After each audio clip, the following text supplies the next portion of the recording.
Diário de um Mago Morto. Capítulo 91. O jardineiro disse uma vez que o pântano devorador de almas vivia em um laboratório abandonado, o que significava que provavelmente era uma criatura criada ou modificada por um mago no passado, e alguém havia caído ali antes de Saul. A julgar pelo tom de voz do jardineiro, ninguém havia morrido por causa disso. Então, o pântano devorador de almas provavelmente não era uma criatura especialmente agressiva. Saul estava disposto a tentar o método que o tentáculo havia recomendado por 2 motivos. Primeiro, ele parecia sensível às almas. Então poderia ter uma intuição inata em relação aos materiais de resina da alma. Segundo, ele não tinha outras pistas no momento. Ele reescreveu suas fórmulas e ajustou suas combinações. Saul pegou os ingredientes alternativos que havia encontrado e os trocou pelo reagente enrolado no bolinho de algas. É claro que antes de testá-lo, ele fez o diário verificar a mercadoria. A essa altura, Saul já estava bastante acostumado a preparar a poção. Não demorou muito para que ele visse o vórtice subaquático. Não parece tão diferente. Saul segurou o tubo de ensaio em uma mão e pegou a caneta com a outra, continuando a registrar a reação.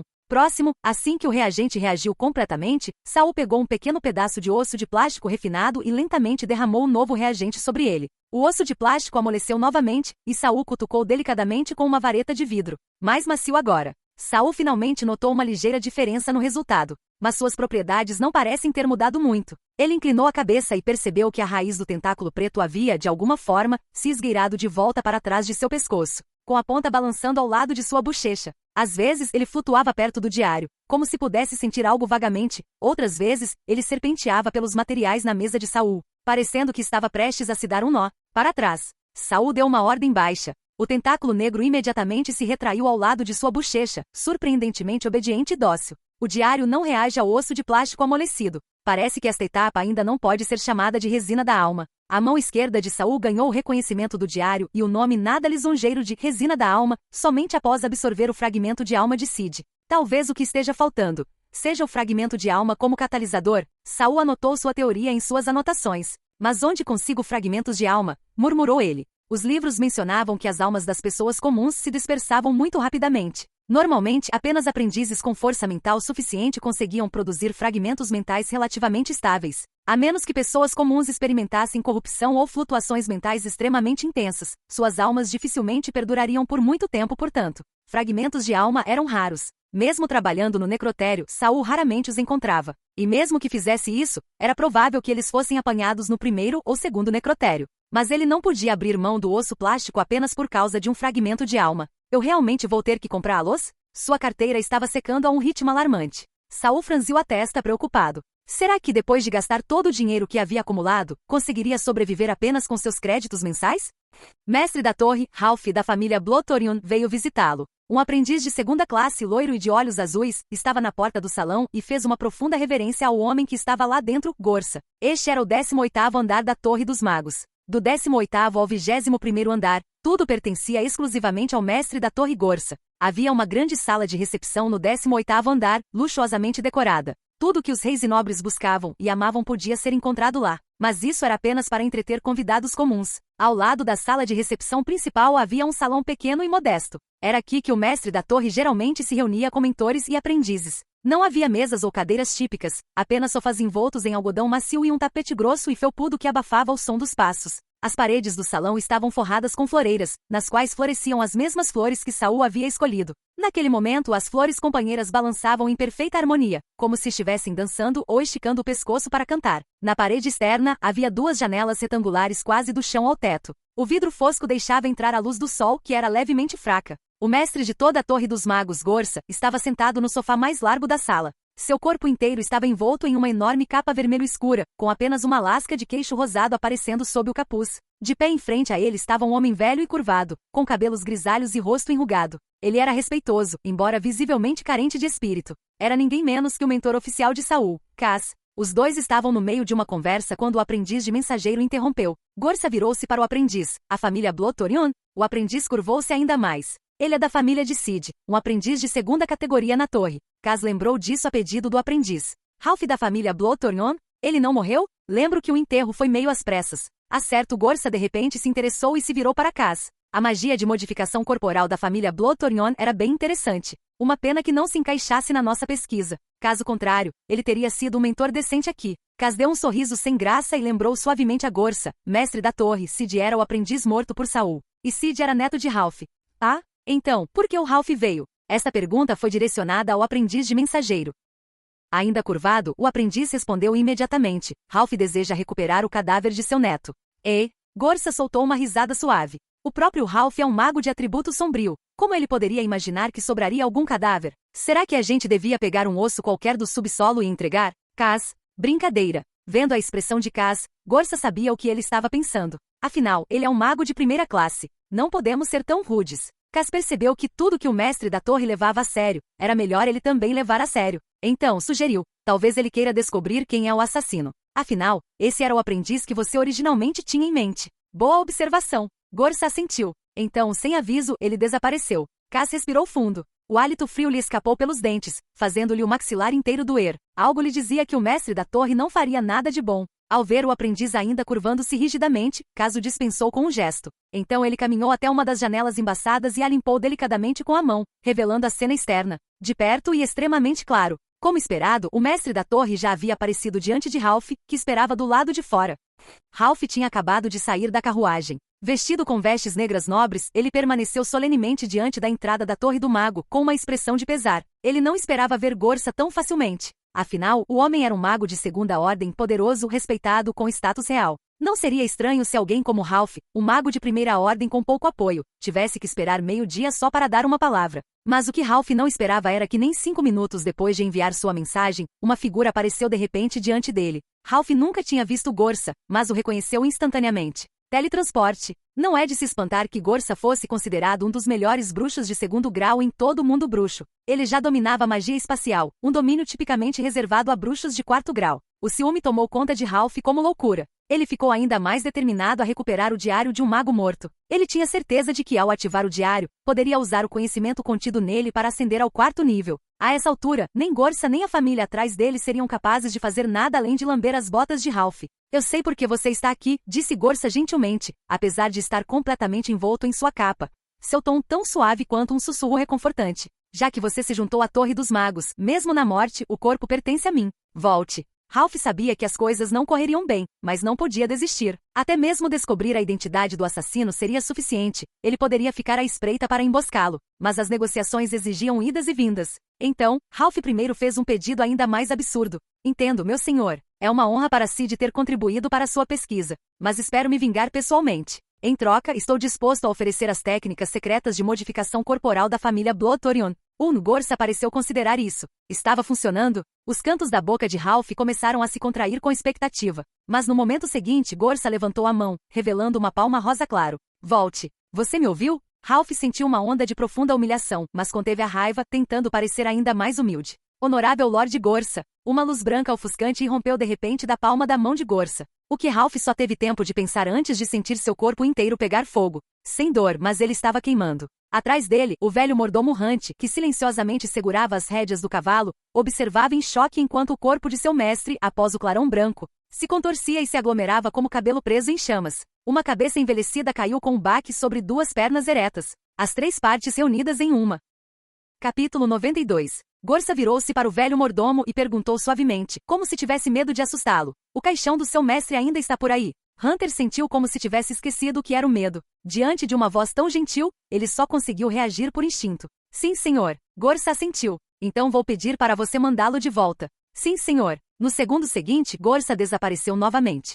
Hunter deu um passo à frente, entorpecido. Aninhou a cabeça e as 2 pernas de seu antigo mestre nos braços e silenciosamente as colocou de volta na carruagem. Mestre, vamos para casa. Gorsa dispensou o visitante com facilidade. No instante seguinte, ele estava de volta à sala de estar. Ele desabou no sofá, recostou-se e soltou um suspiro confortável, como se tivesse acabado de fazer um treino intenso. Kaz, enquanto isso, retornou ao seu local original no momento em que Ralph foi reduzido a 3 pequenos pedaços. Kaz, o que você acha? Ainda não esqueci todos os meus feitiços de luz, né? Kaz curvou a cabeça respeitosamente. Não importa em qual atributo você se especialize, senhor, você sempre será poderoso. Gorsa assentiu satisfeito. Mas, por que você deixou Ralph ir? Kaz não conseguia entender. Se você vai matar alguém, por que se conter? Deixei-o voltar para o caixão. Ele não vai conseguir se recuperar por pelo menos 4 ou 5 anos. A explicação de Gorsa foi fraca, mas Kaz não teve escolha a não ser concordar. Ele não entendeu nada. Será que o mestre da torre o poupou por causa dos antigos laços da família Blood-Torion com a família Bloodrose? Mas isso já fazia muito tempo, não é mesmo? Então ele ouviu o mestre da torre dizer, Certo, daqui a 3 anos, dê a Saul a localização da família Blotorion. Peça para ele visitá-los. Ele fez a bagunça, ele pode limpar. Se ele não conseguir se tornar um aprendiz de segunda categoria em 3 anos, que morra lá fora. Entendido. Devo voltar agora? Gorsa assentiu e então se encostou silenciosamente no sofá. Naquele momento ele parecia uma capa. Espalhe-se sobre o sofá. K saiu da sala e fechou a porta delicadamente atrás de si. Então, o canto da boca dele se contraiu. O mestre da torre quer que Saul visite a família Blotorion como treinamento? Ou para expô-lo a modificações corporais? Ele realmente pretende que Saul participe de nossos experimentos? Quantos anos mais isso vai levar? Cas balançou a cabeça e saiu com as mãos atrás das costas. Butler Hunter tinha excelentes habilidades de direção. Mesmo em alta velocidade, a cabeça redonda e ondulante de seu dono permanecia firmemente aninhada no assento. Ao passarem pelas cidades, o velho mordomo não parou para descansar. Ele manteve a carruagem em movimento, como se um momento de atraso o fizesse compartilhar o destino de seu mestre. Somente quando as estrelas pontilharam o céu, a carruagem finalmente parou em uma depressão na montanha. Os músculos do rosto do velho mordomo se contraíram, e de repente ele pareceu reviver. Ele subiu na carruagem, engatinhando.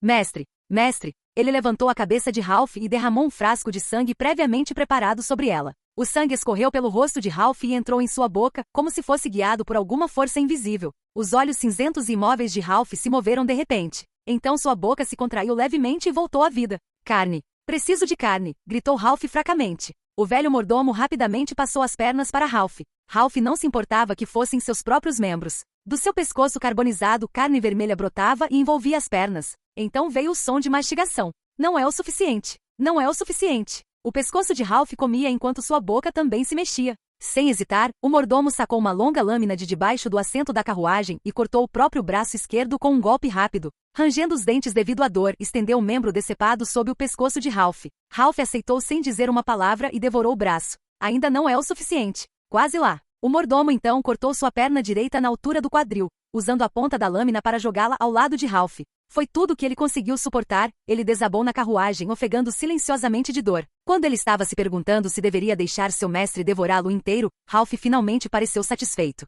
Ou pelo menos temporariamente satisfeito. Uma língua de vários metros de comprimento saiu da boca de Ralph e lambeu os cotos dos braços e pernas do mordomo. As feridas fecharam instantaneamente, embora nenhum membro novo tenha crescido. De volta à mansão. Preciso de alguns anos para me recuperar, murmurou Ralph, com o pescoço um pouco mais longo agora, e deitou a cabeça cansado na almofada. Sim, mestre. O mordomo se apoiou em um braço, enganchou um pé na estrutura da carruagem para se estabilizar e retomou a viagem. Se algum viajante tivesse visto o mordomo dirigindo a carruagem naquela noite, teria morrido de medo. De dentro vinham os palavrões de Ralph. Gorsa, aquele lunático, aquele açougueiro, aquele tirano. Eu o amaldiçoo para ser traído por todos, para ser devorado vivo. Mesmo assim, Ralph manteve a voz baixa com medo de que suas palavras vazassem.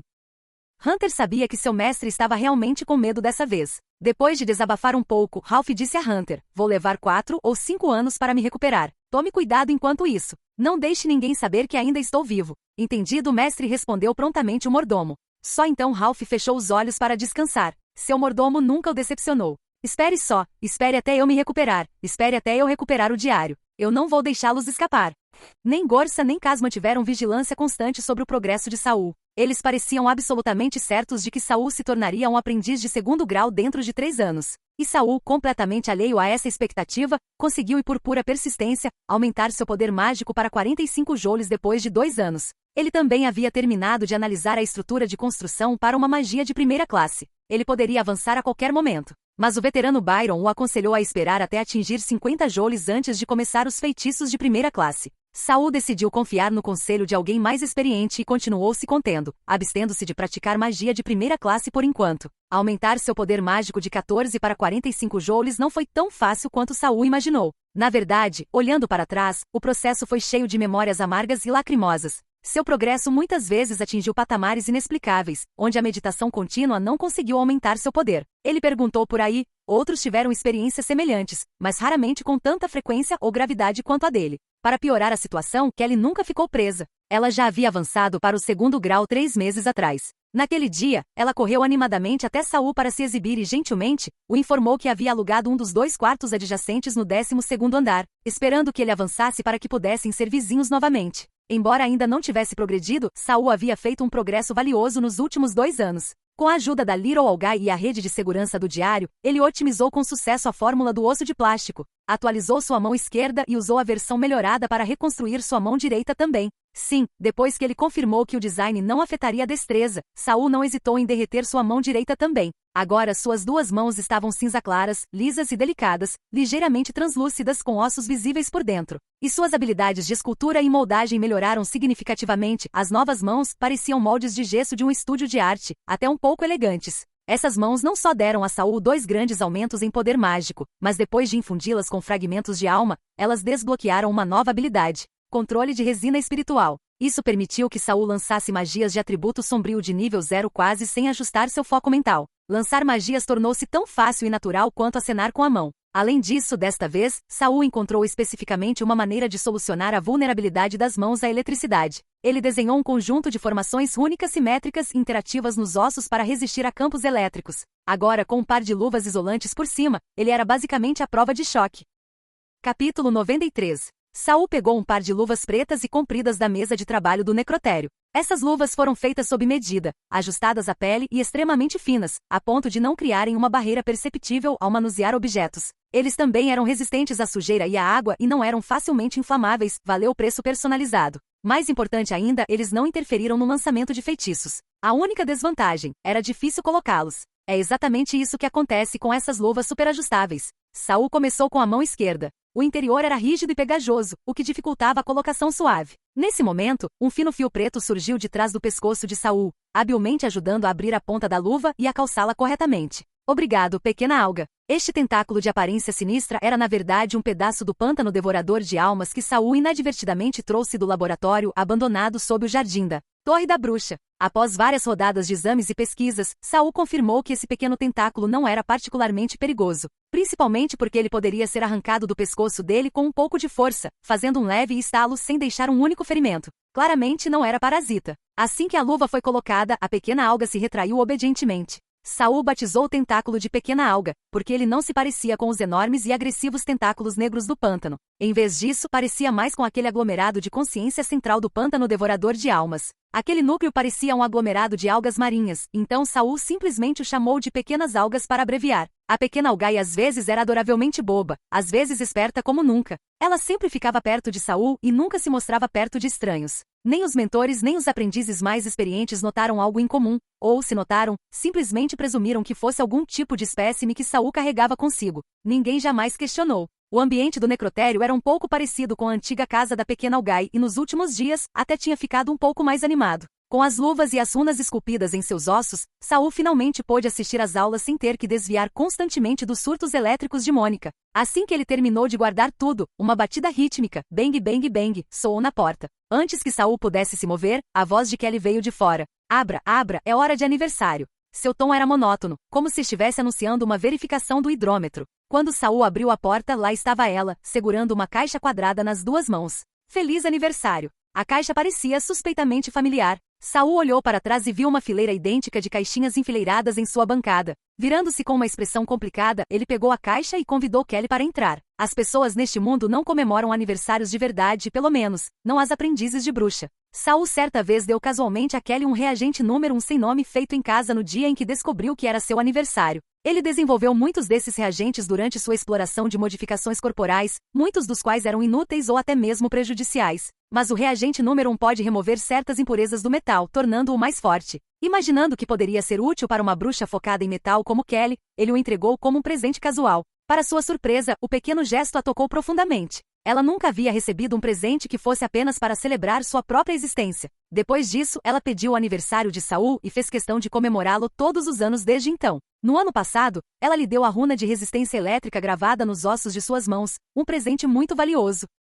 Essa é cara? Perguntou Saul desplicentemente enquanto colocava a caixa sobre a mesa e começava a desembrulhar. Como um presente meu poderia não ser caro? Kelly cruzou os braços, claramente esperando para ver a reação dele. Saul finalmente conseguiu abrir a caixa meticulosamente embrulhada. Lá dentro, aninhada em um pano de algodão, havia uma fruta azul do tamanho de um polegar. Isto é... Saul piscou, tentando se lembrar. Então fez um clique. Isto é uma fruta da flor companheira? Sim, Kelly assentiu firmemente. E o tipo que aumenta a magia? Magia sempre foi um problema para Saul. Principalmente depois de atingir 45 joules, seu crescimento mágico havia atingido um obstáculo novamente. Uma dessas frutas azuis pode aumentar seu mana em pelo menos 1 joule. Infelizmente, o cultivo dessas frutas era imprevisível, e as próprias flores companheiras não eram fáceis de serem encontradas pelos aprendizes. A primeira que Saul colheu milagrosamente deu um fruto azul. Mais tarde, por meio de trabalho e negócios, ele adquiriu mais 2, mas elas nunca deram frutos brancos. Nos últimos 2 anos, seus presentes de aniversário chegaram na hora certa. Parece que vou precisar melhorar no ano que vem.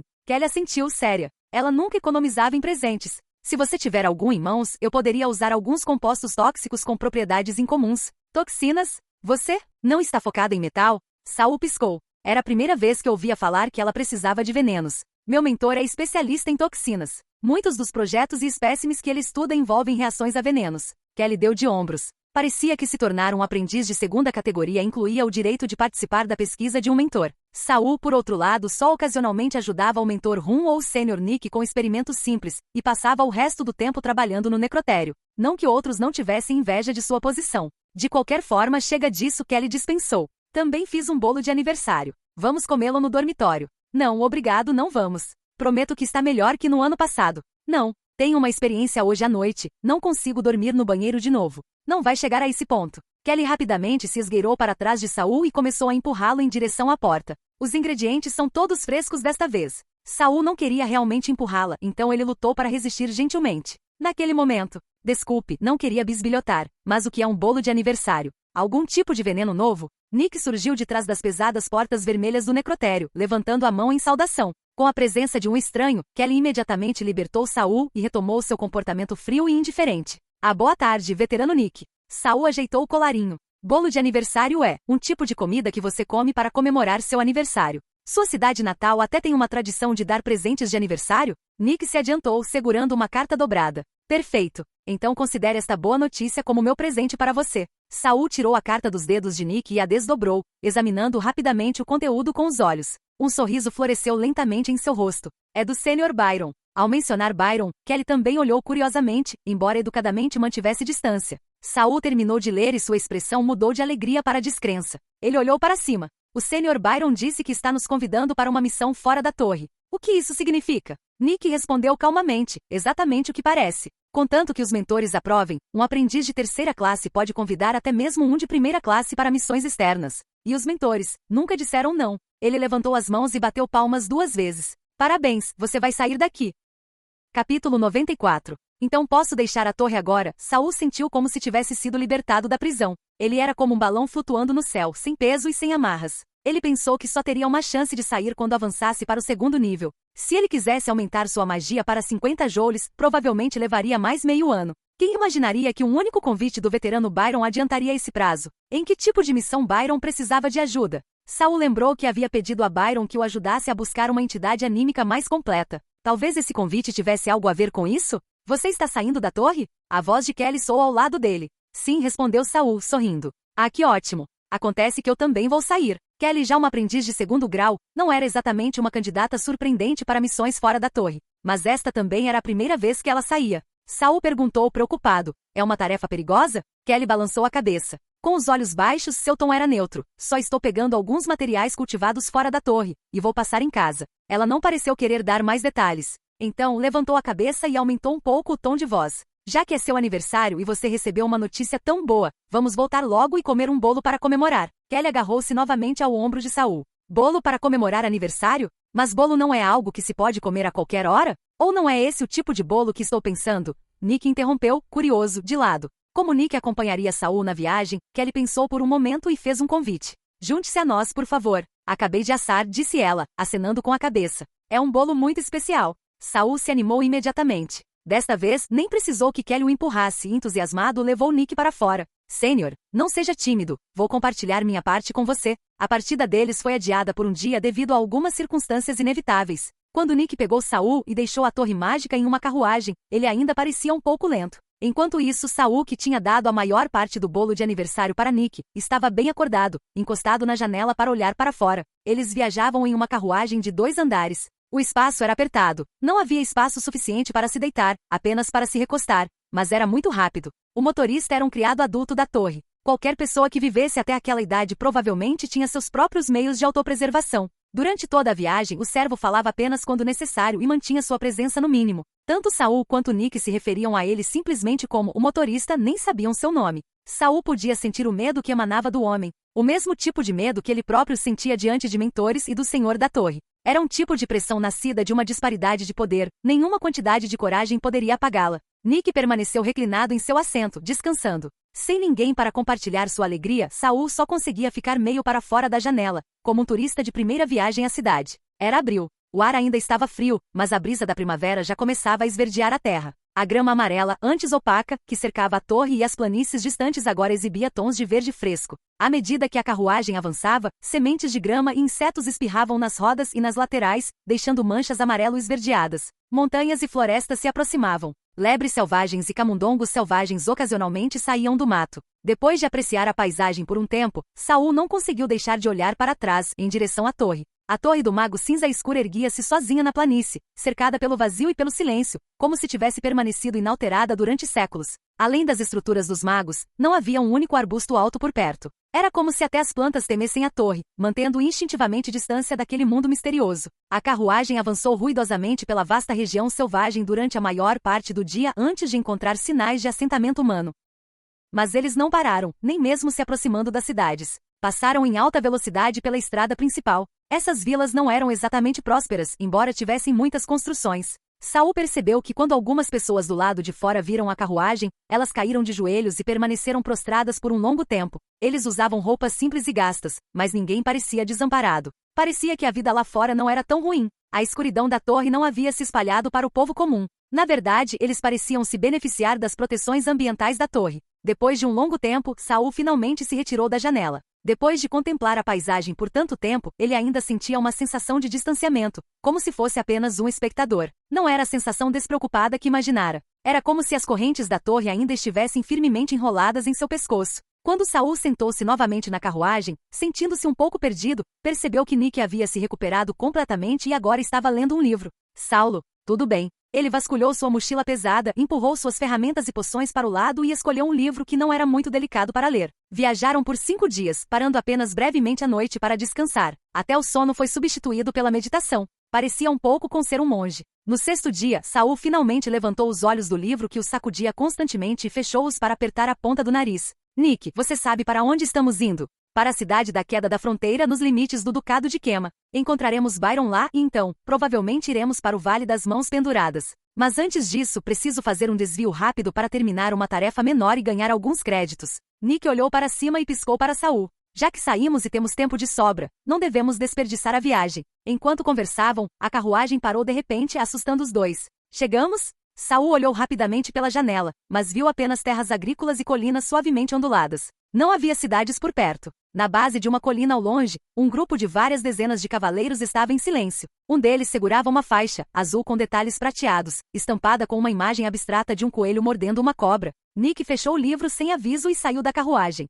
Do grupo oposto, um homem alto de meia-idade incitou seu cavalo a avançar. Ele usava uma armadura leve e flexível, misturando azul marinho e prata, com revestimento metálico apenas nos pontos vitais. Uma espada longa pendia de seu quadril. Ao se aproximar, ele desmontou a cerca de 10 metros de Nick e se ajoelhou, oferecendo uma saudação com uma das mãos no peito. Nick levantou a mão para fazer sinal para que ele se levantasse. Seus gestos eram suaves e principescos. Os dois viraram as costas para Saul e começaram a falar em voz baixa. Àquela distância, Saul não conseguia ouvir o que diziam. Só conseguia perceber que o homem permanecia respeitosamente deferente, enquanto Nick permanecia estoico como sempre. Depois de um tempo, Nick retornou, mas não voltou para a carruagem. Tenho um assunto com a minha família que preciso resolver. Daqui até a cidade da fronteira, você terá que ir sozinho. Saul perguntou surpreso. E a missão com Byron? Nick pescou e seus lábios se contraíram levemente. Vou terminar meus negócios rapidamente e colocar os outros em dia antes da missão começar. Mas, Saul imediatamente sentiu algo sinistro naquele mas. Com certeza, Nick continuou. Aquela pequena tarefa que mencionei antes, vou ter que te dar trabalho para lidar com ela. Vou transferir os créditos da missão para você. Capítulo 95. Nick tirou uma carta do bolso interno do casaco e entregou a Saul. Esta é uma carta do mentor Rum para Green Sayutao. Preciso que você faça um pequeno desvio e a entregue. O cocheiro sabe o caminho. Saul pegou a carta e percebeu que ela não estava selada, poderia ser lida a qualquer momento. Tem alguma coisa sensível aqui? Posso ler? Claro. Foi escrito para pessoas comuns. Grand Sayultown mal tem 2 aprendizes de primeira classe, e eles são bem patéticos. Você poderia acabar com eles com uma mão só se estivesse falando sério. Nick o tranquilizou. A cidade de Grand Sayul fica na fronteira do Ducado de Kema, bem ao lado de uma área disputada que faz fronteira com o Ducado de Kenas. A situação é um pouco complicada, mas todos os anos eles enviam uma especialidade local, a fruta do som moído, para a torre. Em troca, a torre oferece alguma proteção. Nick gesticulou para que Saul abrisse a carta e desse uma olhada. Saul desdobrou-a e viu linha após linha de uma elegante letra cursiva. Em sua mente instantaneamente imaginou os longos braços de 3 articulações do mentor Rum. A mensagem da carta era simples: repreendia a vila de Grand Sayul pelo recente declínio tanto na quantidade quanto na qualidade de seus tributos. Se isso continuasse, a Torre dos Magos de Gouza retiraria sua proteção. Preciso ir recolher o tributo? Perguntou Saul, sem saber se sua aparência de 14 anos seria suficiente. Não precisa disso. Um veterano da 3ª classe vai todo verão para coletá-lo. Afinal, o material ainda tem algum valor experimental, disse Nick, inclinando-se ligeiramente e baixando a voz, apesar de saber que ninguém ousaria bisbilhotar. Há 2 maneiras de realizar esta missão. Primeiro, vá até lá, repreenda-os em nome do mentor Rum, e depois divirta-se um pouco, pegue o que quiser. Ou você pode investigar e descobrir por que a produção de frutas do som moído caiu. Aí apareça, pegue o que quiser e relate suas descobertas ao Rum mentor. Não precisa puni-los você mesmo. Mas se eles demonstrarem qualquer desrespeito, lembre-se, você representa a Torre dos Magos. Você saberá o que fazer. Com isso, Nick passou a tarefa para Saul e partiu com sua equipe. Saul ficou para trás com o cocheiro e retomou a viagem pelo caminho original. A cidade de Grand Sayul não ficava longe de onde haviam se separado. Saul viajou por apenas um dia e chegou aos arredores a leste da cidade antes do anoitecer. A missão que Nick lhe deu tinha 2 rotas de conclusão, e consequentemente 2 recompensas diferentes. Saul não era exatamente um detetive, mas estava de olho na segunda recompensa, então decidiu tentar a rota da investigação primeiro. Ele disse ao cocheiro para esperar do lado de fora da cidade e lançou um pequeno feitiço de ilusão, trocando de roupa. Agora ele parecia um vagabundo esfarrapado vindo da natureza. Suas mãos não eram mais negras, mas de um tom de pele normal. Antes de partir, o cocheiro silenciosamente lhe entregou uma pequena bolsa cheia de moedas. Dentro havia uma dúzia de moedas de prata e algumas de cobre espalhadas. As moedas exibiam gravuras intrincadas, refinadas demais para o nível tecnológico local, provavelmente criadas com alguma ajuda arcana. Saul guardou algumas moedas de cobre consigo e guardou o resto no casaco. Ele ainda não conhecia o poder de compra local e não queria expor seu disfarce ostentando muito dinheiro. Depois de se separar do cocheiro, Saul pegou um pedaço de pau na beira da estrada para usar como bengala, tentando encarnar ainda mais o papel de um mendigo errante. Não havia muitas pessoas fora de Grand Sayultown. Saul imitou as expressões e o andar dos transeuntes, aproximando-se lentamente da cidade próxima. De fora, Grand Sayultown parecia bem grande. Havia um muro ao redor, desgastado pelo vento e pela areia, o que o fazia parecer velho e desgastado. Do lado de fora do muro havia várias fileiras de casas decadentes, cuja aparência era um claro sinal de pobreza. Um pequeno pedaço de terra agrícola estava sendo cultivado logo além da cidade, embora não fosse muito grande. Ao passar pelos campos, Saul viu um jovem de pele escura revolvendo a terra com uma enxada. Quando o menino chegou ao fim de um sulco, ele se endireitou e enxugou o suor da testa com a manga, apenas para fazer contato visual direto com Saul. Saul viu seu rosto e imaginou que ele provavelmente ainda era adolescente. Saul se virou indiferentemente, agarrou seu cajado e se preparou para sair. Saulo? A voz atrás dele gritou incerta. Saul parou e se virou, confuso. Alguém chamou seu nome? Quando Saul olhou para trás, viu o jovem já correndo em sua direção, com a enxada na mão e o rosto iluminado de excitação. Saul, é você mesmo. Quando não te vimos depois daquele ataque da aldeia, pensei que tivesse sido morto por bárbaros. E você é? Saul perguntou com um olhar confuso, embora já estivesse imaginando que se tratava de alguém do passado do Saul original. Sou eu, Ada. Haha, que loucura o quanto eu mudei, né? Você não mudou nada, continua magrinha como um macaco. Mas falando sério, como você saiu da vila? Eu realmente pensei que você estivesse morta. Chorei por dias, sabe? Ada deu um tapinha no ombro de Saul sem hesitar, radiante. Mas vendo que Saul ainda parecia confuso, seu sorriso desapareceu um pouco. Você não se lembra de mim? Eu morava bem ao lado. Você tinha 10 anos na época, disse que ia se casar com a minha irmãzinha quando ela crescesse. Aí eu te bati por isso. Lembra agora? Eu realmente não me lembro, disse Saul com os dentes cerrados. Esse era o negócio original de Saul, não dele. Normalmente, ele não se daria ao trabalho com esse tipo de coisa e simplesmente iria embora. Mas pensou na cidade à sua frente e seu tom mudou, caloroso com um toque de indagação. Ada, você mora em Grand Sayultown? Percebendo o olhar de Saul, Ada hesitou, depois assentiu. É, minha irmã e eu moramos lá agora. Só alugamos um quintalzinho. A vida tem sido difícil. Saul se iluminou. Perfeito. Ada, eu só estava procurando um lugar para ficar em Grand Sayultown, mas estou vagando por aí há muito tempo e não tenho muito dinheiro. Posso ficar com você por alguns dias? Juro que vou me mudar assim que encontrar trabalho. O pedido repentino e direto deixou o jovem honesto incapaz de dizer não. Ah bem, nós realmente não temos espaço. Ada agarrou a enxada com mais força até que parecia que ele estava prestes a cravá-la no chão. Saul respirou fundo, esfregando a barriga lisa e fazendo uma cara de pena. Posso dormir no chão. Não como há dias. Ouvi dizer que Greenside Tal é um bom lugar, então corri para cá por dias. Se eu não puder ficar na cidade, posso morrer na selva. Ele olhou para cima, com as sobrancelhas e a boca franzidas miseravelmente. Por favor, Ada, pelos velhos tempos. Ada olhou para as roupas sujas de sujeira, o rosto macilento e os lábios pálidos de Saul. Sua expressão se tornou complicada, como se ele se lembrasse de algo. Tudo bem, mas só posso oferecer um lugar para dormir. Quanto à comida, só temos pão achatado verde. Você precisa encontrar trabalho na cidade o mais rápido possível. Sim, claro. Saul concordou imediatamente, abrindo um sorriso brilhante. Ada olhou para os campos e depois para o pôr do sol. Esqueça. Vou encerrar o dia. Ele foi pegar uma cesta de madeira escondida ao lado dos sulcos e voltou. Vamos lá. Suspiro. Ada caminhou na frente, suspirando pesadamente. Saul, sem sentir nenhuma culpa por se aproveitar de um homem honesto, seguiu alegremente, olhando ao redor enquanto se dirigiam para a cidade. Outros agricultores também estavam nos campos. Alguns cumprimentaram Ada. Outros apenas olharam desinteressadamente e continuaram trabalhando. Ada, sua cidade é incrível. É muito mais tranquila do que onde eu morava, disse Saul. Ada fez uma pausa e respondeu em voz baixa, não é tão bom quanto você pensa. Apenas mantenha a cabeça baixa e trabalhe duro. Quem sabe um dia você possa construir uma casa fora da cidade e encontrar uma esposa. Capítulo 96. Não meta o nariz onde não é chamado? Saul se inclinou. Ada, está acontecendo alguma coisa na sua cidade? Você descobrirá mais tarde. Ada não explicou e manteve a cabeça baixa, apressando-se. Vendo que Ada não queria falar, Saul só pôde segui-la em silêncio por enquanto. À medida que se aproximavam, Saul notou que uma parte da muralha da cidade, de frente para a estrada principal, tinha 2 portões. Um grande portão, reforçado com grossas estacas de madeira, era meio metro mais alto que o próprio muro, e um portão menor, com pouco mais de 2 metros de altura, era estreito e apertado. A essa altura, o céu estava ainda mais escuro. O portão grande estava bem fechado, enquanto o menor permanecia aberto. No pequeno portão estava um soldado com armadura de tecido, preguiçosamente encostado na parede, segurando uma lança de madeira com ponta de ferro e bocejando distraidamente. Saul olhou ao redor, mas não viu nenhum outro guarda. Ada, sua cidade tem tão poucos guardas? A fronteira não fica logo ali? É realmente seguro? Ada baixou a voz. Nosso ducado está em guerra com o ducado de Kenas, no norte, há anos. Um dos magos da cidade e a maioria dos guardas foram enviados para a linha de frente.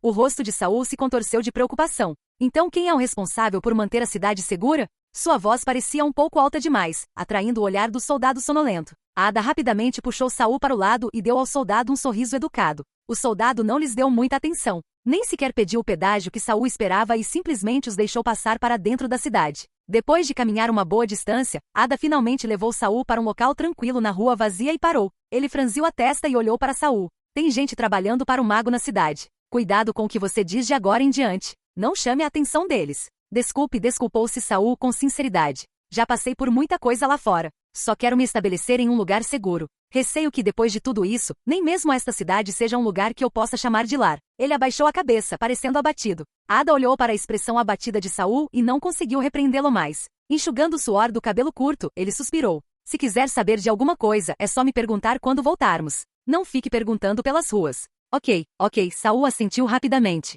Mas Saul já tinha decidido. Ele começaria a reunir informações logo cedo na manhã seguinte. Afinal, os rumores locais eram uma fonte vital de informações. Ainda assim, pelo bem desta honesta e gentil Ada, ele tentaria ser discreto e escolheria as pessoas certas para convidar. Daquele momento em diante, Saul ficou muito quieto e se comportou. Ada olhou para ele algumas vezes, claramente satisfeita em ver que ele não estava vagando ou bisbilhotando. Embora a noite estivesse caindo, as ruas da cidade ainda estavam movimentadas. As famílias mais ricas já haviam acendido suas lâmpadas. As mais pobres se apressaram para terminar o trabalho antes do anoitecer. Os adultos, cansados de um longo dia, começaram a se preparar para o descanso. Enquanto isso, as crianças fizeram tudo o que podiam para adiar a volta para casa. Ada permaneceu em silêncio durante todo o caminho. Quando as pessoas o cumprimentavam, ele apenas assentia. Bem diferente do homem extrovertido dos arredores da cidade que conversava alegremente com um velho amigo que não via há anos. Somente quando entraram em um beco estreito, Ada finalmente relaxou seus ombros tensos. O caminho ali era acidentado e irregular, muito pior do que as estradas principais da cidade. Cheio de buracos e solavancos, era difícil caminhar. Devia ter chovido recentemente, as áreas baixas haviam acumulado poças d'água, e eles tinham que pisar em pedras para não encharcar os sapatos. Saul seguiu o exemplo de Ada, pisando com cuidado nas pedras. Mas caiu com um pouco de força demais, sua pedra estava instável e a água espirrou, quase atingindo um passante. O transeunte desviou do respingo, gritando, cuidado. Então, reconhecendo Ada à frente, abriu um sorriso. Ah, Ada, você voltou? Tia Jenny, Ada a cumprimentou com seu característico sorriso honesto. Tia Jenny tinha uma cesta nos braços. Ela enfiou a mão nela e tirou um maço de pimentas vermelhas vibrantes. Acabaram de secar. Leve para casa e coma com seu pão sírio. Ela os enfiou no balde de madeira de Ada, apesar dos protestos dele. Não estão muito apimentados, a Penny aguenta. De qualquer forma, ela precisa treinar o paladar. Ela riu muito. Ada, honesta demais para discutir, aceitou o presente com um sorriso tímido. Então a tia Jenny virou os olhos para Saul, lançando-lhe um olhar penetrante com um sorriso curioso. Visitando a família? Saul deu um sorriso largo, mas não respondeu. Ada interveio rapidamente. Ele é da minha cidade natal. Não conseguia mais ficar lá, então veio ficar comigo. O olhar da tia Jenny ficou ainda mais ousado. Novo na cidade, hein? Rapaz bonitão, só um pouco magro. Não se esqueça de se esforçar bastante, o trabalho te fortalece. Sim, sim, respondeu Ada por ele, e então arrastou Saul apressadamente. Eles continuaram pela trilha e logo encontraram um homem corpulento com uma barba espessa, arrastando um velho magro. Embora fosse o início da primavera e ainda estivesse frio, o homem corpulento estava quase sem roupa. Sua camisa estava aberta no colarinho, revelando os músculos largos do peito. Uma lâmina curva pendia de sua cintura, balançando e batendo em sua coxa a cada passo. Capitão Jeff. Ada o cumprimentou calorosamente desta vez. Trazendo o velho lunático de volta? O imponente Capitão Jeff entregou o velho. Ada rapidamente passou sua enxada e balde para Saul e se aproximou para ajudar o velho. Aquele velhote foi falar com o prefeito de novo, reclamando do seu passado trágico. Se eu não o tivesse impedido, ele teria levado uma surra hoje. Jeff sacudiu o pulso, claramente dolorido por carregar um homem. Como se fosse uma deixa, o velho gritou de repente. Bárbaros malditos. Todos estavam acostumados com suas explosões repentinas. Somente Saul se virou para olhá-lo, sentindo que, embora os olhos do velho estivessem fundos, eles não eram caóticos. Ele não parecia louco, apenas um homem que havia perdido toda a esperança na vida. Eu o levo de volta, ofereceu Ada. Capitão Jeff, quer entrar para tomar uma bebida? Jeff dispensou com um gesto e se virou para ir embora. Não precisa. Ainda estou de serviço. Ada sorriu calorosamente, observando as costas de Jeff desaparecerem no caminho. Então o velho lamentou novamente, não negocie com os bárbaros. Sua voz era assombrosa. Saul notou que Jeff parou no meio do caminho. Sua mão direita instintivamente se moveu para a lâmina curva em sua cintura. Mas ele não olhou para trás, não disse uma palavra, apenas continuou andando, com a mão ainda apoiada no cabo. Ada, preocupada em acalmar o velho que gritava, não percebeu a reação de Jeff. Esqueça, Saul, largue isso e me dê uma mão. O velho frágil era demais para Ada lidar sozinha, então ele pediu ajuda ao magricela Saul. Saul largou o cajado, passou a enxada e o balde para a mão direita e estendeu a esquerda por baixo do braço do velho. Com um rápido levantamento içou de volta antes que caísse.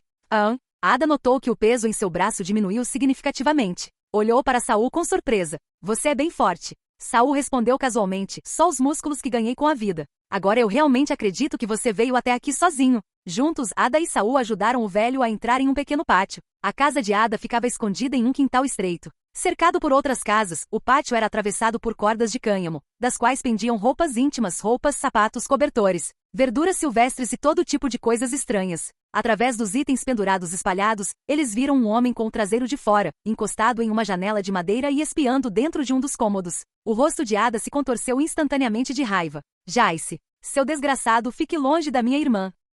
Capítulo 97. Ada soltou o velho louco e correu para frente. O homem chamado Jace se virou e disse, despreocupado, por que você está tão nervoso? Eu só estava dando uma olhada em como a Penny está. Penny não é da sua conta. Ada avançou, agarrou Jace pelo colarinho e o puxou para perto. Seu outro punho pairou no ar, aparentemente pronto para atacar a qualquer momento. Jace não se encolheu nem ficou bravo. Ele apenas sorriu e disse, você está fora o tempo todo e mantém a Penny trancada em casa todos os dias. Eu só estava tentando animá-la um pouco para que ela não fique muito entediada sozinha. Desta vez, Ada realmente queria dar um soco, mas ele não conseguiu vencer Jace. Saul, ainda apoiando o velho louco, via tudo claramente de lado. Jace estava desgrenhado, seu cabelo e barba estavam emaranhados, mas seus braços expostos eram densamente musculosos. E eles estavam cobertos de cicatrizes, claramente marcas de alguém que viveu uma vida lambendo lâminas. Ada, embora bastante forte, parecia menor e mais frágil ao lado de Jace. Provavelmente foi por isso que, apesar de toda a arrogância, ele não ousou dar o soco. Felizmente, quando Jace viu os olhos avermelhados de Ada, riu sem graça e afastou a mão dela com um tapa.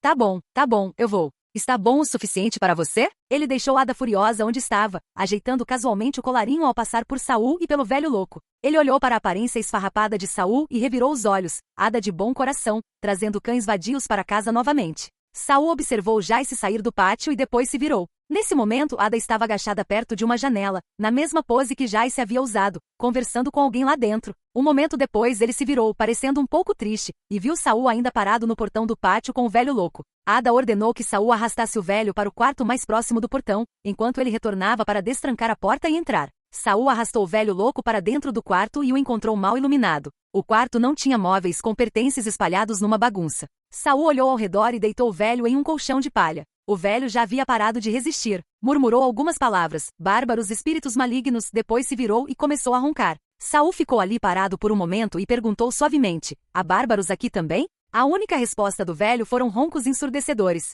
Saul estava convencido de que o velho louco não era tão louco quanto parecia, e parecia que o capitão Jeff também havia notado algo. Se o termo bárbaro não tivesse vindo também do veterano Nick, Saul provavelmente não teria dado atenção a esse homem. Saul olhou para o portão. O pátio estava vazio. Ada havia voltado para o quarto para entregar algo. Um fino fio preto se estendeu da nuca de Saul e tocou suavemente nas costas do velho louco. Ela deslizou por sua espinha e tocou levemente seu pescoço. O velho parecia realmente dormindo. Seu ronco era constante, sua respiração regular. A pequena Algai retornou para o lado de Saul e balançou levemente a ponta de seu tentáculo. Isso significa que não foram detectados espíritos malignos nem almas remanescentes. A pequena Algai era mais sensível às entidades espirituais do que Saul. Enquanto Saul precisava entrar em um estado semi-meditativo para ver formas espirituais óbvias, a pequena alga podia instintivamente farejar até mesmo o menor fragmento de alma como se fosse comida. Parecia que o velho não estava mostrando nenhum sinal de anormalidade por enquanto. Saul fez com que a pequena alga se retraísse e saiu da sala. Quando ele entrou no pátio e olhou para cima, viu que uma das janelas do quarto de Ada estava fechada de forma desordenada com tábuas de madeira.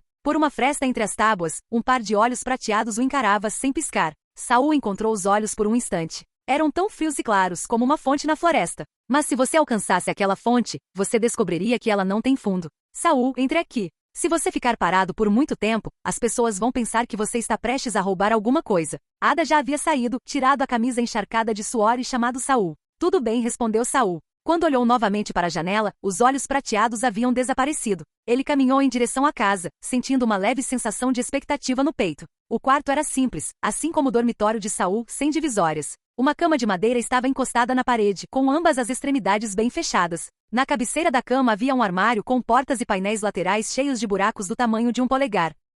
Claramente intencional. Enquanto Saul olhava, um dos buracos revelou de repente um olho prateado. Então o olho mudou e foi substituído por um par de lábios rachados e secos. Ada colocou um pouco de grama seca sobre a única mesa pequena de madeira do cômodo, depois sacudiu um pedaço de roupa esfarrapada e o espalhou por cima. Está escurecendo. Você vai dormir aqui esta noite. Tente não andar por aí depois do pôr do sol. Ah, certo. Ada se virou para o armário e chamou. Penny, venha cá. Vem cumprimentar um irmão mais velho. Você se lembra dele, né? Ele era nosso vizinho. Ranger? Com um som ensurdecedor, uma garotinha saiu do armário em cima da cama como um gatinho. Ela desajeitadamente foi até a beira da cama, levantou a cabeça em direção a Ada e revelou um par de olhos prateados, parecidos com nebulosas. Esta é a Penny. Da última vez que você a viu, ela tinha só 3 anos. Bonita, né? Ela está crescendo direitinho. Penny não era exatamente bonita. Sua pele era pálida, suas bochechas afundadas e seu cabelo seco e parecido com palha. Mas seus olhos prateados eram realmente lindos, tão lindos que faziam você querer se apaixonar por eles. Enquanto Saul olhava fixamente para aqueles olhos, seu diário de repente voou para fora.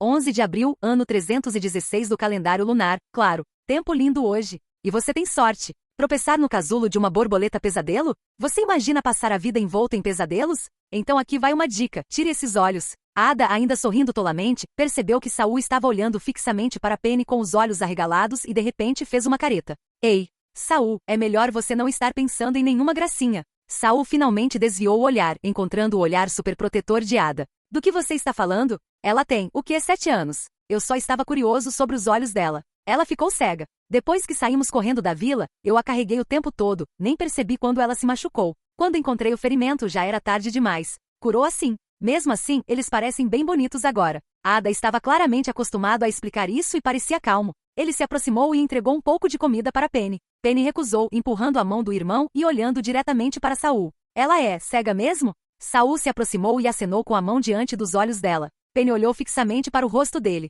Ela não piscou nem se encolheu. Irmão Saul, a menina exclamou de repente. Olá, Penny. Saul se abaixou e sorriu para ela. Irmão Saul. Penny chamou novamente. Ada de repente puxou Saul para trás e gritou exageradamente. De jeito nenhum, Penny. Você se lembra dele? Penny sorriu timidamente e voltou para o armário. Ada ignorou a estranheza de seus movimentos e resmungou. Ela só me chama de Ada, nunca de irmão, mas você aparece e ela é toda doce e educada? Ao ver Saul dar de ombros inocentemente, Ada repetiu novamente mais alto. Nada de ideias engraçadas sobre minha irmã. Capítulo 98. Naquela noite, Saul dormiu no quarto de Ada. Ele ficou com a mesa, Ada ficou com a cama e Penny dormiu no armário. Cada um dos três tinha seu próprio lugar. Talvez as interações de Saul e Penny naquela noite tenham deixado Ada um pouco agitada. Ele se esforçou para desenterrar um pedaço de corda de cânhamo e amarrou-o entre a mesa e a cama. Ele nem sequer se cobriu com um cobertor, pendurando-o como uma cortina. Mas Saul não estava dormindo. Quando a noite cobriu completamente a terra e tudo ficou em silêncio, ele abriu lentamente os olhos. Ele pulou levemente da mesa e levantou o cobertor esfarrapado de Ada. A pessoa embaixo já estava dormindo profundamente. Em determinado momento, Ada rolou até a beirada da cama, com um braço e uma perna pendurados para o lado. Saul sentou-se na beira da cama de madeira e abriu delicadamente o armário acima. Desta vez a porta não fez barulho. Portal silencioso. Um feitiço simples de nível 0. Dentro do armário, a jovem Penny já dormia, e sua postura para dormir era muito mais disciplinada que a do irmão. Talvez fosse porque ela passou anos dormindo em um armário. Mas Saul observou seus olhos atentamente e percebeu que suas pálpebras estavam tremendo constantemente e de forma bastante violenta. Um sinal de sonho. A pele de Penny não parecia nada boa. Suas sobrancelhas estavam levemente franzidas, os lábios fortemente comprimidos, os braços e as pernas curvados para dentro. Ela parecia estar dormindo sem nenhuma sensação de segurança. Saul imediatamente entrou em um estado de meditação semi-imersiva para examinar Penny. Mas seu corpo estava limpo, não havia nenhuma anomalia que ele pudesse ver, incluindo seus olhos. Saul estendeu a mão e tocou delicadamente os olhos de Penny, depois tocou seus próprios para comparar. Não sentiu nenhuma diferença. Se não fosse pelo que o diário havia revelado, Saul teria simplesmente pensado que os olhos dela eram apenas bonitos, nada mais. Mas qualquer coisa anotada no diário tinha que ter valor considerável. Ele deveria tirar os olhos de Penny? Saul tinha uma maneira de extraí-los com segurança. Afinal, ela não conseguia mais enxergar. Mas no final, ele retirou a mão e fechou a porta do armário com força. Nesse momento, Ada rolou novamente, saindo da beirada da cama e voltando para o centro. Saul pulou da cama e saiu silenciosamente. Era meia-noite. A lua cheia estava alta, sem nuvens à vista. Sob seu brilho, a cidade estava fracamente iluminada. Para Saul, esse nível de luz era mais que suficiente. Ontem era lua nova. Como é que de repente está cheia hoje à noite? Saul estava parado na rua principal vazia, olhando para o céu. Pelos fragmentos de memória que herdei, isso realmente parece ser a norma. Parece que a lua neste mundo não é apenas um objeto celeste. Tendo passado todo o tempo na Torre do Mago, esta foi a primeira vez que Saul notou algo estranho na lua. Mas agora não era hora de ficar olhando para ele. Antes de chegar a Green-Sail Town, Saul fez questão de aprender uma coisa ou duas sobre a Grinding Sound Fruit. Ele não havia trazido muitos livros consigo e, infelizmente, o volume de botânica do conhecimento básico de todas as coisas não estava entre eles. Por sorte, entre os livros que Nick deixou na carruagem, havia um que abordava a fruta do som moído. Era uma planta parecida com uma videira, com seus frutos pendurados como uma cabaça. Com o formato de uma flauta doce, emitia sons semelhantes aos de uma roda de moer quando o vento a atravessava. O som não era exatamente desagradável, mas certamente não era agradável para pessoas comuns. Podia causar irritação, tontura, náusea e até mesmo desmaiar-se exposto por muito tempo. No entanto, era um material valioso para a magia, mas difícil de cultivar e ainda mais difícil de transplantar. Foi exatamente por isso que a Torre do Mago aceitou a lealdade de Green-Sail Town, mesmo que ela estivesse além da esfera de influência usual da torre. De acordo com o livro de Nick, o verdadeiro valor da fruta do som moído reside em suas propriedades calmantes. Ela pode acalmar indivíduos agitados e até mesmo atuar em entidades espirituais, como um tranquilizante. Como era uma fruta que tinha que ser oferecida à torre, não havia como cultivá-la descuidadamente na natureza. Ela tinha que ser cultivada com cuidado e constantemente guardada. Mas, devido à forma como a fruta reage ao vento, ela não pode ser plantada em áreas abertas e ventosas. Pessoas comuns simplesmente não conseguem cuidar dela adequadamente, e um passo em falso pode arruinar todo o lote. Saul subiu no prédio mais alto próximo e ficou no topo da chaminé, observando toda Green-Sail Town. Àquela hora a cidade estava estranhamente silenciosa, quase sem luz em lugar nenhum, o que só fez com que as poucas fontes de luz no extremo norte da cidade se destacassem ainda mais. Com o alvo definido, Saul desceu do telhado de rapel usando um fio de alga e disparou em direção à fonte de luz. Ao chegar ao limite norte da cidade, Saul percebeu que a luz vinha de além dos muros. Ele escalou facilmente a barreira completamente desprotegida e seguiu para fora. Algumas centenas de metros além do muro havia uma fileira de edifícios de tijolos. Eles estavam dispostos em um anel, circundando um espaço aberto que era fechado por um muro de 3 metros de altura, coberto por um telhado de madeira. Não havia vento esta noite, então muitos painéis de madeira foram empurrados para o lado, revelando videiras e folhagens verde escuras em seu interior. As videiras não estavam muito compactadas. Através das folhas largas, Saul conseguia vislumbrar os frutos pendurados. Atrás do campo aberto, erguia-se uma torre de 3 andares. A torre estava escura como breu, com todas as janelas fechadas com tábuas. Exalava uma leve aura de mau agouro. Saul saltou do muro e escondeu-se cuidadosamente enquanto se aproximava. Ele se lembrou de Nick mencionando que 2 aprendizes de primeira patente estavam alocados ali. Nick disse que as habilidades de combate deles eram ruins, mas isso era da perspectiva dele. Saul não ia baixar a guarda. Se descobrissem que ele veio da Torre do Mago, eles definitivamente tentariam encobrir a verdade por trás da produção decrescente de frutas, se realmente houvesse algo suspeito acontecendo. Lançando outro feitiço de ilusão sobre si mesmo, Saul serpenteou pelas sombras e chegou perto do campo cercado. Incêndios atingiram a área. Guardas foram posicionados a cada poucos metros. Havia mais guardas aqui do que nos portões da cidade ou mesmo em patrulha. Encontrando uma abertura, Saul subiu no telhado de um prédio próximo. Dessa posição, ele conseguia ver claramente as plantas dentro do campo. Elas correspondiam perfeitamente às descrições de Nick. Só que as frutas em formato de flauta doce estavam todas envoltas em uma camada de polpa de papel, deixando exposta apenas a ponta onde se conectava ao caule. Então é assim que eles evitam que a fruta faça barulho com o vento? Mas a fruta pode crescer bem assim? Uma parede para bloquear o vento, embalagens de papel também, e esse lugar nem parece tão chuvoso. Considerando tudo isso, Saul imaginou que era natural que a produção de Grinding Soundfruit tivesse caído. Mas poderia haver outras razões? Ele passou a olhar pela área e avistou uma casa atrás da fileira de prédios, guardada por todos os lados por soldados. Visualizando o diagrama de movimento humano-monstro, Saul observou cautelosamente os arredores. Nenhum espírito incomum foi detectado. Até a torre com as janelas fechadas estava limpa. Como esperado, fora da Torre do Mago limpo era a norma. Confiando no efeito contínuo de seu feitiço de ilusão, Saul entrou pela janela do segundo andar da casa guardada. Lá dentro, nenhuma luz. Escuridão total. Ele procurou em todos os cômodos, mas não encontrou ninguém. Por fim, ele descobriu uma passagem subterrânea escondida na cozinha do primeiro andar. Sua entrada foi habilmente escondida embaixo de um fogão. Embora o disfarce fosse decente, Saul ainda percebeu algo estranho. Mais importante ainda, ele sentiu leves flutuações mágicas vindas da passagem. Havia um aprendiz de mago lá dentro, lançando um feitiço. Saul murmurou para si mesmo: o vazamento de magia desse cara é insano. Definitivamente alguém que não recebeu treinamento formal. Um mago errante não, um aprendiz errante. Agora ele acreditava plenamente na avaliação de Nick. Se os dois ali posicionados fossem assim, Saul poderia eliminá-los facilmente. Ainda assim, apesar da fraqueza, Saul não se apressou. As entradas para câmaras secretas como essas geralmente tinham armadilhas para impedir intrusos. Saul não tinha certeza se conseguiria evitar acionar uma. Ele estava aqui para escutar, não para assassinar.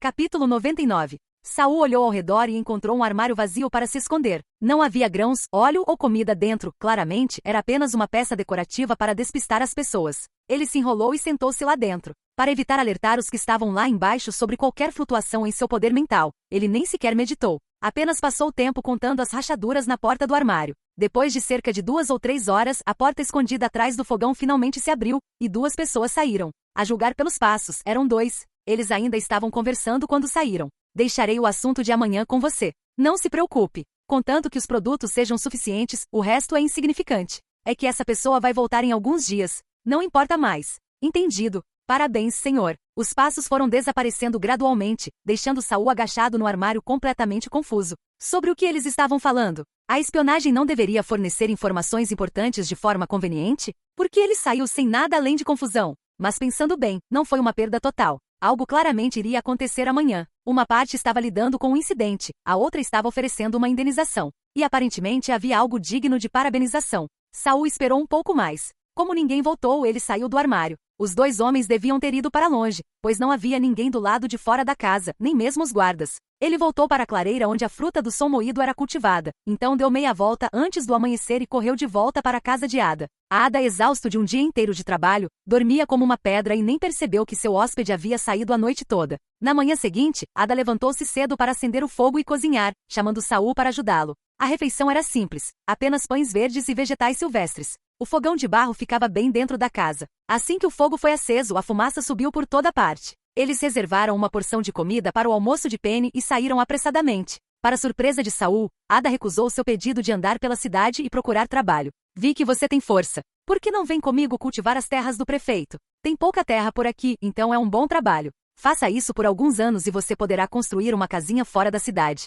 Saul balançou a cabeça imediatamente. Não fui feito para isso. Ada perguntou: então o que você pode fazer? Não há muita mão de obra necessária na cidade. Saul não disse nada. Ele só queria explorar a cidade sozinho. Ada supôs que Saul simplesmente não queria trabalhar na fazenda e não estava muito satisfeito, mas ele não insistiu. Ele levou Saul para a parte da cidade onde havia empregos disponíveis. Só estou te levando lá. Se você vai encontrar trabalho ou não é com você. Preciso voltar a lavrar. Mas antes mesmo de chegarem ao mercado de trabalho, eles se depararam com uma comoção. Eles chegaram a uma rua relativamente organizada e viram uma multidão reunida em volta de uma casa. As pessoas estavam amontoadas em camadas, o que fez Saul perceber o quão populosa aquela cidade realmente era. Ouviu-se um lamento vindo de dentro da multidão. A hada, que não pretendia ficar por ali, ficou cautelosa e puxou Saul, insistindo para que ele saísse rapidamente. Mas Saul sentiu que isso era mais do que uma simples comoção. Confiando em sua constituição esguia e força, ele forçou passagem até a frente. A hada tentou puxá-lo de volta, mas logo perdeu de vista na multidão. Sem querer passar, ele ficou na ponta dos pés, franzindo a testa de frustração.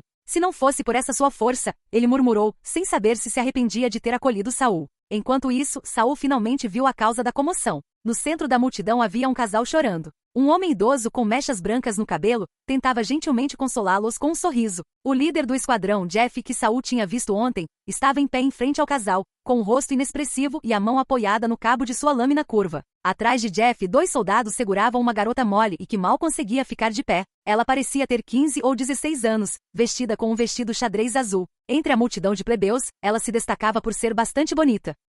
Na diagonal de Saul, uma figura com um manto preto e capuz estava parada, rígida, com os braços enfiados nas mangas. Ao redor dele havia uma ampla clareira, nenhum morador da cidade ousava chegar perto. Ai, quantas vezes preciso dizer isso até vocês entenderem? Isso é para a sobrevivência da cidade, e não é uma coisa ruim, consolou o velho o casal em prantos.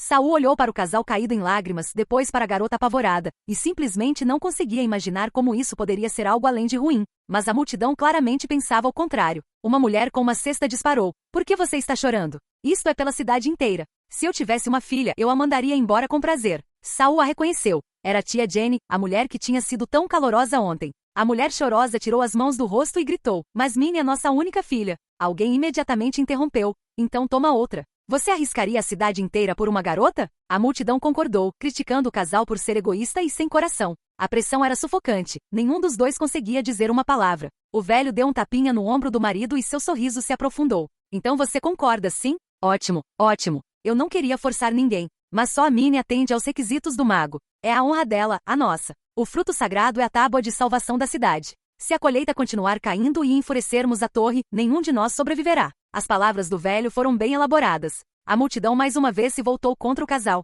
Será que a vida de uma garotinha pode realmente superar a de uma cidade inteira? A esposa estava sufocada demais para falar, caída no chão, soluçando. Os joelhos do marido cederam. De alguma forma, reunindo forças, agarrou a mão do velho e gritou. Mas prefeito, ao longo dos anos, já sacrificamos tantas meninas. E a colheita do fruto sagrado ainda não melhorou. Talvez este método. Ele não terminou. O aprendiz de mago silencioso bufou friamente. Aquele bufo foi devastador. Todos, dos artistas aos espectadores, instintivamente taparam os ouvidos. 2 moradores mais próximos dele começaram a sangrar pelos ouvidos. Saul tapou os ouvidos como os demais, mas depois de abaixar a cabeça, revirou os olhos. Que tipo de feitiço fraco de tosse dispersa era esse? Não consegue nem focar com energia mental? A melhor performance veio do Capitão Jeff, que apesar da expressão distorcida, resistiu à vontade de tapar os ouvidos. O choque silenciou a multidão. Nem mesmo o casal ousou chorar alto. E assim a menina foi levada, deixando apenas uma sacola de dinheiro para o casal. Mesmo depois que a confusão acabou, a multidão permaneceu. Alguns ofereceram consolo, dizendo que pelo menos receberam alguma compensação, não teriam que se preocupar com a sobrevivência por anos.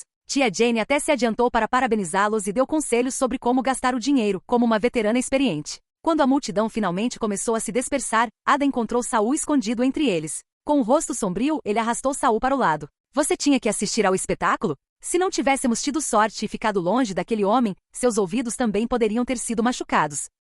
Capítulo 100. Ada repreendeu Saul por seu comportamento precipitado, mas ele próprio parecia o culpado, esfregando as mãos nervosamente, o rosto pálido, os olhos se movendo inquietos. O que aconteceu exatamente agora? Por que o mago estava presente? Perguntou Saul, curioso, sem se deixar abater pela expressão ansiosa de Ada. Eu te disse para não ser tão curioso. Por aqui, curiosidade não é uma coisa boa. Mas antes que Ada pudesse continuar, alguém o interrompeu de repente. Se aquele magricelo quer se estabelecer na cidade, é melhor que ele saiba de algumas coisas. Você não tem medo de que ele ofenda alguém sem querer e perca a vidinha? Jace saiu de debaixo do beiral, onde aparentemente ficou o tempo todo, observando silenciosamente a cena se desenrolar. Ele lançou um olhar penetrante para Saul e perguntou com um sorriso, você tem alguma irmã? Saul balançou a cabeça. Só eu. Ah, então não precisa se preocupar. Jace abriu as mãos. A vila do Moervela sempre sobreviveu graças à fruta do som moendo. Mas a fruta é difícil de cultivar, frequentemente, sua produção cai repentinamente. para manter a renda da cidade e a proteção da Torre dos Magos, nossos respeitados, grandes e amados Lordes Magos escolhem uma doce e inocente garota a cada poucos anos para servir como mãe adotiva da fruta. Mãe adotiva? Saul repetiu incrédulo. É mãe adotiva. Elas dão a vida para alimentar um monte de frutas. Como mais você chamaria isso? Como exatamente eles promovem isso? A expressão de Jai se escureceu de repente, mas logo voltou à indiferença. Quem sabe? Isso é coisa de bruxo. Como gente pequena como nós conseguiria dar uma olhada? Se seu rosto não tivesse ficado tão feio naquele momento, Saul poderia ter acreditado nele. Parece que ser mãe adotiva não é exatamente uma tarefa fácil. Isso acontece todo ano? A cidade não ficaria sem meninas? Como alguém continuaria tendo filhos? Insistiu Saul. Costumava ser menos frequente a cada 3 ou 4 anos. Mas ultimamente tem sido mais frequente. Só este ano, ela já é a terceira. Jai se parou de falar, perdido em pensamentos. Ada não aguentou mais. Ele agarrou Saul e começou a arrastá-lo para longe. Por que você está conversando com esse cara? Ele é só um velho vagabundo, que não faz nada o dia todo a não ser assediar as pessoas. Fique com ele e você vai acabar se dando mal rapidinho, resmungou Ada. Ada, você também sabe sobre essa coisa de mãe adotiva? Perguntou Saul. Só depois de caminharem algumas dezenas de metros é que Ada parou e se virou para Saul. Mora aqui há alguns anos e você vai descobrir. Não precisa se preocupar com isso, você não pode fazer nada. É assim que as coisas são. Esta cidade, nós sobrevivemos por causa daquele fruto sagrado. Você sabe por que a produção da Grinding Sound Fruit está caindo? Como eu saberia? Isso é algo com que os figurões se preocupam. Você só precisa se concentrar em si mesmo. Pensando que Saul só queria passear pela cidade, Ada tentou arrastá-lo de volta para os campos. Mas no meio do caminho, Saul escapou, deixando Ada furiosa antes de ir embora para terminar suas tarefas. Mas Saul não foi muito longe. Ele retornou ao lugar que havia atraído a multidão antes. A maioria das pessoas já havia se dispersado. Apenas alguns com laços familiares ou aqueles que gostavam de fofocas ainda permaneciam. Várias pessoas estavam reunidas em volta do casal em prantos, revezando-se para oferecer conforto. Suas palavras eram sobre aceitar o destino, manter a calma, dizendo que teriam outro filho com o tempo. Quando Saul se aproximou, ele viu tia Jane observando friamente de longe, sem nenhum traço daquele sorriso falso que ela exibia antes. Ela parecia mais uma estátua no meio da rua, só que com o formato de uma pessoa. Saul tossiu levemente para chamar a atenção dela. Ela se virou, viu que era Saul, e seu rosto se iluminou com um sorriso. Foi como se ela tivesse voltado à vida. Você não é o rapaz que voltou com a Ada ontem? Por que está vagando pelas ruas sozinho? Ela o encarou. Acabei de chegar à cidade de Green Saiu. Pensei em dar uma olhada e encontrar um emprego, respondeu Saul casualmente, e então perguntou. Tia Jane, o que aconteceu agora? Por que um aprendiz de mago apareceu? Aprendiz, uma ova. É melhor chamá-los de Lordes Magos. Ela fez um gesto dramático de silêncio, embora sua voz estivesse longe de ser baixa. Então, ela começou a contar animadamente a história das tradições da cidade. Green Sailtown costumava ser uma vila pequena e pobre. Sua população e área territorial não chegavam nem a 1/10 do que são hoje. Então, um dia, 2 bruxos que passavam por ali descobriram a fruta selvagem Grinding Sound crescendo nas proximidades e decidiram se estabelecer ali. Com a ajuda deles, a produção da fruta do som moído aumentou muito, tornando-se a principal fonte de renda da cidade. Graças à fruta, Green Sailtown tornou-se vassala de uma poderosa organização bruxa de longe. Eles trocavam a fruta por materiais e suprimentos, trazendo prosperidade à cidade. Conforme a cidade cresceu, ela foi renomeada para Green Sailtown, mas estar na fronteira tinha seus problemas. Após o aumento das tensões entre os ducados de Kema e Kenas, a situação da cidade piorou. A maior parte de sua força militar foi enviada para a fronteira em Desert Edge City devido à agitação perto da fortaleza, deixando Green Saiu com pouca defesa. Então, vieram bandos de bárbaros selvagens, atacando de tempos em tempos. Ninguém sabia de onde vinham ou onde se escondiam. O resultado? A colheita de Grinding Sound Fruit caiu ano após ano, e logo eles mal conseguiam atingir sua cota de tributos. Para aumentar a produção e manter a proteção dos magos, a cidade teve que aumentar a frequência com que eles ofereciam meninas puras para cuidar da fruta. Mas aquela organização de bruxos não protege Green Saiu, porque eles não eliminam os bárbaros. Saul ouvirá de Nick que aprendizes de terceira categoria vinham regularmente colher os frutos maduros.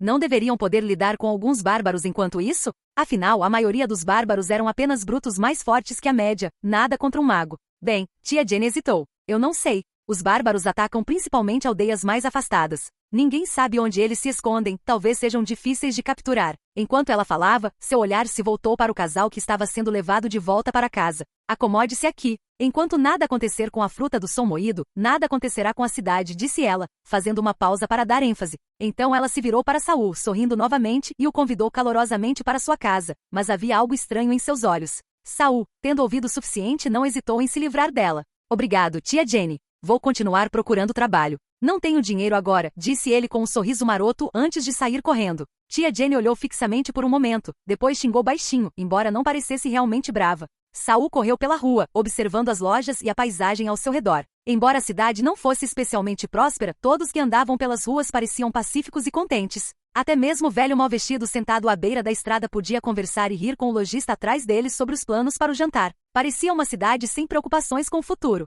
porque eles tinham a fruta do som de moagem. Depois de dar uma volta completa pela cidade, Saul retornou ao pátio de Ada por volta do meio-dia. Uma mulher carregava uma bacia de madeira lá fora e deu um pulo de susto ao ver Saul. Ela se virou rapidamente e correu para dentro de casa, batendo a porta atrás de si como se Saul fosse algum tipo de monstro. Saul olhou para as próprias mãos, seu disfarce mágico ainda estava no lugar. Por que ela estava em pânico? Ignorando a mulher assustada, Saul virou à esquerda e entrou no quarto do velho louco. O velho estava dormindo profundamente desde que havia retornado na noite anterior, e Saul não teve tempo de vê-lo naquela manhã porque Ada o apressou para sair. Agora que ele estava de volta, Saul viu que a sala estava vazia. Estava mais bagunçado do que antes, como se alguém tivesse revistado tudo de propósito. Algumas coisas estavam até faltando. Saul coçou o queixo. Saiu bem rápido.